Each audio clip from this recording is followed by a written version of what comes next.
Now, former students of the University of Fort Hare have called on all alumni to help defend the institution. The university has been battling a slew of issues since the murder and allegations of fake qualifications emerged.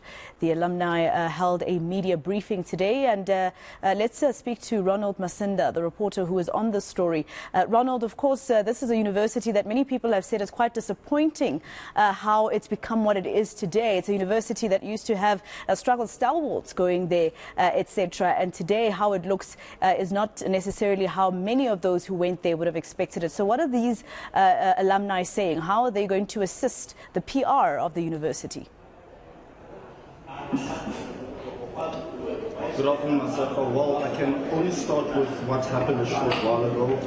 For the first time in a very long time, we heard the Premier of the province as well as the ANC chairperson of the province, Oscar Mabuyane, talking about these allegations leveled against him and the ongoing investigation by the SIU with regards to this issue of academic fraud at the university. He says he has nothing to hide. He's open to any investigation on the matter, but he says that he wants it done lawfully.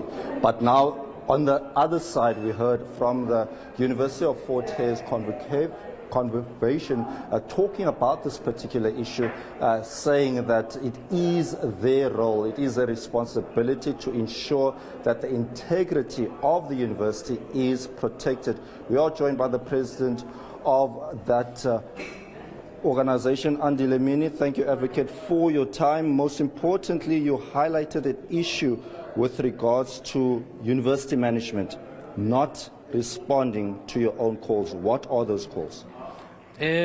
We have been making calls. Thank you very much, Ronald. We have been making calls to the university management that let us open a platform of discussion so that we can discuss all these issues that are affecting university. One, the issue that is affecting the academic fraud.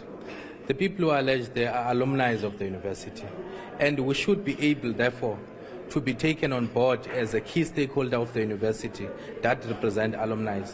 The second part, it's about the balance between the cleaning of corruption and the image of the university. As and when you clean corruption, you must do that. But that must be done with a strict balance that it must not, therefore, in the adverse, taint the very same reputation of the university that we are protecting. So that's what we are calling for. We are calling for the balance in protecting the integrity of the university and its qualification. UFH convocation also saying that it is worried that they're only hearing of these allegations in the media. Why do you think Professor Sakela Buhlungu has not been engaging with you and management structures within the institution? We are worried because as I said, there are no platforms created in a form of meetings to discuss these matters. And the fact that we're getting these reports on the media, drip and pieces, we're very worried. All what we're saying is that there must be a comprehensive report brought to us, and we wish to make that call, and we're still appealing to the university management that a platform of discussion must be open so that these reports can be brought before us as a key stakeholder that is representing the alumni of the university. I did mention shortly about my intro with regards to Mr. Oscar Mabuyane.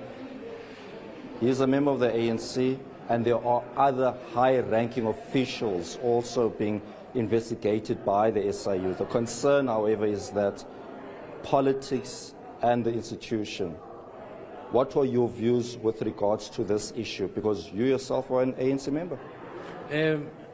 Ronald, this matter that relates to the application that has been made by the Premier in court, we believe that that matter is before the court as we speak, is a sub judice matter.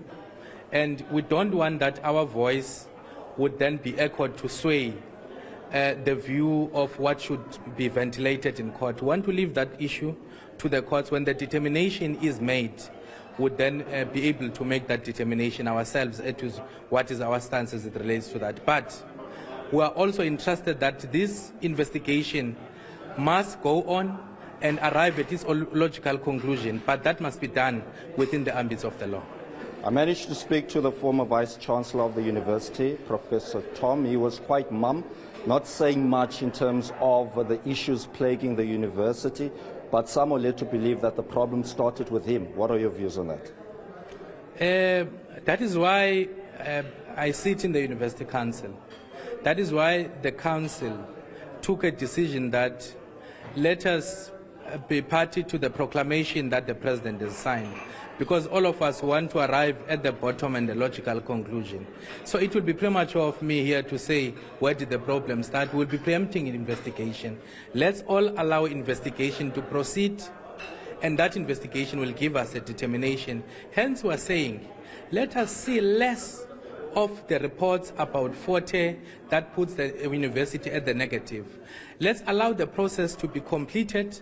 When the matter has then become res judicata, it will be brought to us and we'll get the determination of the report. Advocate Mina, on the other side, the university says that under the leadership of Professor Sakela Buhlungu, he has managed to try and root out corruption. Do you share the same view? Look, we support all the strides, the efforts to root out corruption, and that at all material times must always be commended.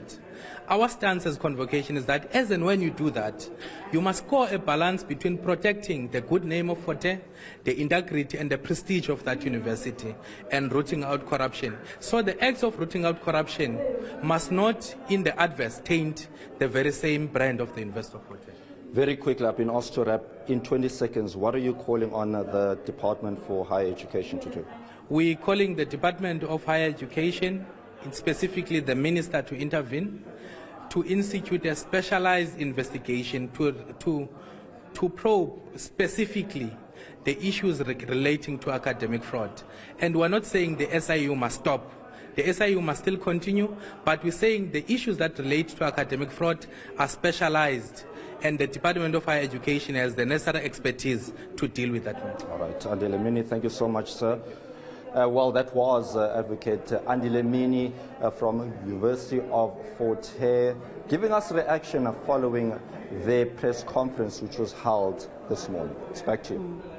All right, Ronald Masinda live for us there. Quite unfortunate to see where the University of Fort Hare finds itself today. Let me just remind you as the viewer where this university comes from. It's the only South African university that has produced international first citizens, as in presidents. For instance, your Nelson Mandela, your Robert Mugabe. It had Nzumo Khehle of Lesotho, as well as Ian Khama's father, that was the president of Botswana. So it used to be quite a great university, and I understand why the alumni are trying to save it in terms of the devastating PR that's happened in the last few months.